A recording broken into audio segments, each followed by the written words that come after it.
Receiving a letter from loved ones 1968.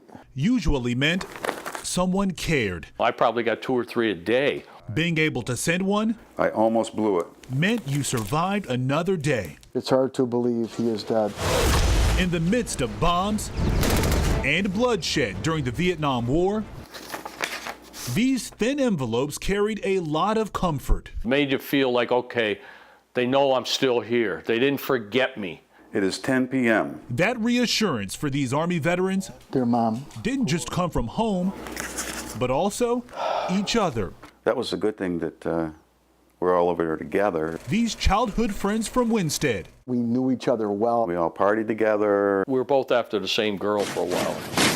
Joe Gadenzi, Dave Tezera, and Paul Vicari voluntarily joined the Army together shortly after high school. Paul one day just said, hey, what do you say we join the service? Vietnam is also the scene of a powerful aggression. The three took this brave step without hesitation as the U.S. was sending more troops overseas to support South Vietnam's efforts to ward off Communist North. From Connecticut, the trio remained side by side for months of training, and they even got off the same plane in Vietnam together in 1968. It's like 105 degrees, 10 degrees with 80% humidity, and welcome to Vietnam. At that moment, reality hit. Scared. Even more so after they were quickly separated. No, it was really devastating for me. I just was like, wow. From that point, while on their reconnaissance missions in the jungle, the three could only communicate through letters. Paul wrote a lot. And each one ended with a countdown. The trio will be together in 300 days. However, letters between the three only flowed back and forth for 2 months. September 11th, 1968. Joe still has the letter he was reading from Paul. Dear Joe, hello, dummy. When his base camp came under attack by North Vietnamese soldiers. My hand's gone. My foot's ripped to shreds. I got a dead body across me. I panicked. Joe was taken back to the U.S. for surgery, leaving his friends behind. 556, this is 5. When Paul realized weeks had gone by without a response from Joe, he too started to panic.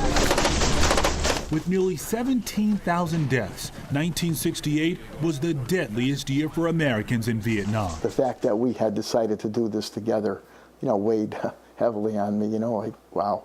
We decided to go join the Army, and maybe Joe's not going to make it. Joe did make it and eventually got around to writing Paul with one hand.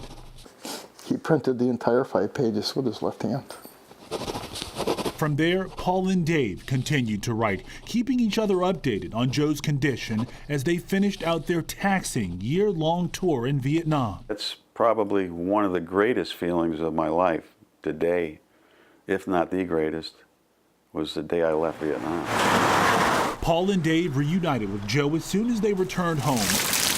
And today, they're living in Winstead again with their families, Dave and Paul, on the same street. Listen, I'll tell you what happened. All three admit they're proud of their service, How much? 175?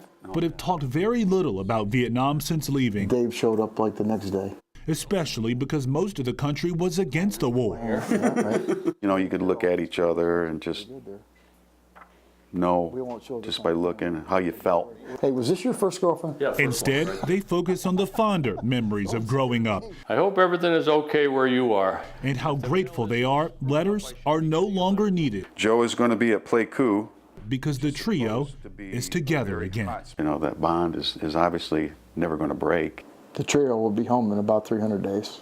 Now retired, Joe Gadenzi worked 31 years as a letter carrier for the U.S. Postal Service. Dave Tezera spent nearly 4 decades working as an elevator technician. He, too, is now retired. However, Paul Vicari is still working as a police officer with the Winstead Police Department.